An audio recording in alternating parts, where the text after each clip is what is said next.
Hey there guys, and throughout the years on Roblox there has been many ways that people have messed up Roblox or tried to ruin Roblox or completely destroy it with many methods. But what if I told you that one of these ways to severely mess up Roblox was actually built into Roblox and was a feature that if just used the wrong way it would absolutely kill the Roblox servers. Now what am I talking about here today? But before I get to that, the challenge for today is that if you have a Roblox account, smash that like button and also maybe even click the subscribe button. Why not? So let's talk about it.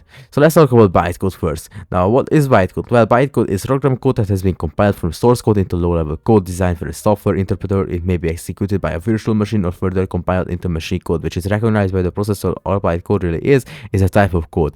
And what is coding? Well, what is scripting? Every Roblox game from Brookhaven all the way down to a random game with like 20 visits has scripting in it. There's different levels of scripting depending on the games. I'm sure Bloxburg has tens of thousands of lines of script, while a random game might only have 2 lines of script in it. And bytecode was a feature within Lua, which is a language that Roblox uses that could really mess up Roblox. Now, how could it really mess up Roblox? Well, August 3rd, 2012, John Sheletsky posted a blog post saying bye bye bytecode, and so a screenshot of like a bunch of binary code is also here, and it says if you're developing a scripting language, it turns out that allowing clients to load and execute arbitrary bytecode is a really bad idea. But Lua, the embedded scripting language that Roblox uses, unfortunately allows this by default. After some deliberation, we decided to remove this capability from Roblox Lua. Now they do say that removing bytecode breaks a very few amount of games by the most advanced scripters on Roblox, and they're gonna say why they broke it. Now there's an article from 2008 about all the things wrong with bytecode and Lua, but that's too complex and I don't want to get into it. So if you know what you're doing, you can craft a malicious attack using bytecode, which means you could have more powers that you were supposed to have in the first place. You can do things on Roblox that only admins should be able to do with the use of bytecode. So let me go ahead and explain this in other words.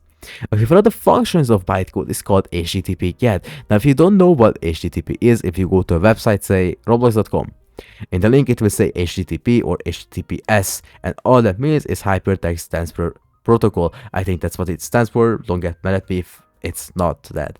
I'm wrong, but basically it's what builds up the internet. Every website has this, and getting an HTTP is basically getting a web page. Now imagine you're running a script and you run a billion of these HTTP gets with the bytecode. Well, you're basically sending a bunch of requests to Roblox's servers to load a billion web pages, and you would essentially be DDoSing Roblox's servers. Now, what is a DDoS attack? For those of you that don't know, well, if you're like, let's say, play CSGO and you kill someone a lot, and they get mad at you, they get angry, they might say, I'm gonna DDoS you. And all a DDoS is a distributed denial of service. It's so that to try and mess up someone's router, in this case being Roblox's servers, and what it just means is that you overwhelm the server or the router or whatever, so it crashes and stops working because it's just taking in too much requests. Like for example, think about it like this: you get some cookies, right? The first cookie you might enjoy it a lot, like it's a delicious treat, but by the 700 cookie, not only will you be really full, you might hate cookies at that point, or no, you might be on the floor passed out. That's the thing, it can only handle so much requests until the servers explode. I hope I'm explaining this in a way that makes sense, because this is a pretty complex subject matter. So this lost traffic to the website, so it becomes slower or goes down entirely. Okay, so I hope this made sense. Bytecode, it was once a feature of Roblox used in some games. And so with all that being said, that is the story of bytecode on Roblox. Why it was there and why it was removed. It's the facts and some of the mystery surrounding it. Let me know what you think down below in the comments. Thanks for watching and I will see you guys in the next one. Bye.